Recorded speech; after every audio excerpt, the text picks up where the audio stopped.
So this nerdy Asian dad always told everyone that he was really close with this famous NBA legend.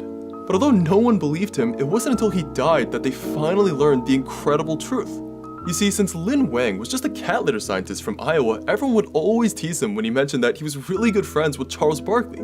Although Lin would proudly talk about Charles all the time, his daughter Shirley had never even seen the guy and also noticed that their texts were always one-sided.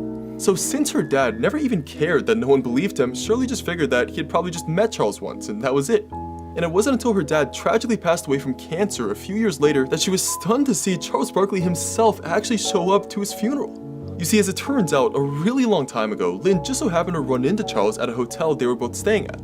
Since he was a huge fan and they were the only two at the bar, they soon started talking and actually got along so well that they just yapped for like 5 hours straight.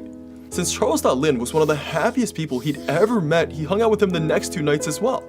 And from that moment on, every time Lin was in the area, he would come over, and Charles's NBA friends all really loved hanging with him as well. When Charles's mom died a few years later, Lin flew several hours just to show up to her funeral. But since Lin himself never actually told Charles when he got sick, Charles was really upset at not being there for him. What he didn't know was that Lin had been happily watching him on TV almost every night during his treatment, and his presence had kept him company. And when Charles delivered a eulogy at Lin's funeral, he said that he was one of his most impressive friends and that he was so blessed to know him.